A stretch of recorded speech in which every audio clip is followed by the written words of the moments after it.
আইনের ঊর্ধ্বে কেউ নয়। ড্রোন উড়াতে গেলে পারমিশন নিতে হয়, আমাদের পার্টির পক্ষ থেকে এই ধরনের কোনো আমরা পারমিশন নিই। সুতরাং ব্যক্তিগতভাবে কোনো চ্যালেঞ্জ উড়াচ্ছেন, সম্পূর্ণ আইন বহির্ভূত কাজ করছেন। আমাদের পার্টির শিষ্টাচারের কথা বলে, হয়তো ড্রোন উড়ালে দেখতে ভালো লাগবে, কিন্তু আইনের ঊর্ধ্বে আমরা কেউ নয়, উড়াবেন না। দ্বিতীয় কথা, একটি বাচ্চা এই ভিড়ের মধ্যে, আমি ওই জন্য বাচ্চা আনতে মানা করেছিলাম, এখন মিসিং হয়েছে। আচ্ছা বাচ্চাটা আমাদের স্টেজে আছে, আমরা গ্রিন রুমে পাঠিয়ে দিচ্ছি। আপনারা পিছনের থেকে গ্রিন রুম থেকে আপনারা বাচ্চাকে নিয়ে যাবেন।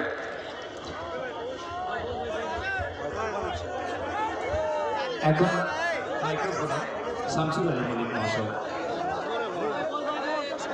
হাজারো হাজারো মানুষ, সংগ্রামী জনতা রাজপথে নেমেছে। জানি না রাজ্যের মুখ্যমন্ত্রী কি ভাবছেন। আমি হাওড়া থেকে যখন পায়ে হেঁটে মিছিল নিয়ে আসছিলাম,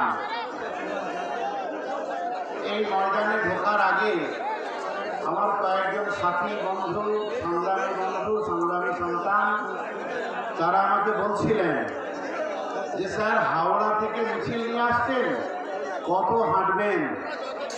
আমি তাকে বললাম যে রাজ্যে একটা ন্যায়ের সরকার, এই মমতা ব্যানার্জির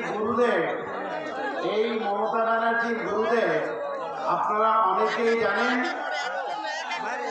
সন্ত্রাসী সিদ্ধার্থ শঙ্কর রায় এই মমতা ব্যানার্জির গুরুদেব ছিলেন, এবং বাংলায় কি সন্ত্রাস তিনি চালিয়েছেন সেটা বাংলার লোকেরা জানে।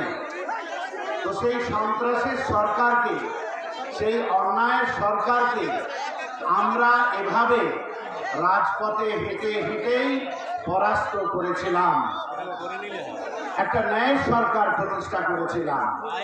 আবার যখন তারই উত্তরসূরি, তারই সুযোগ্য শিষ্যা মমতা ব্যানার্জির নেতৃত্বে এই অন্যায়ের সরকার চলছে, যতদিন না পর্যন্ত এই সরকারকে উৎখাত করতে পারবো, ততদিন এভাবেই রাজপথে হেঁটে বেড়াবো।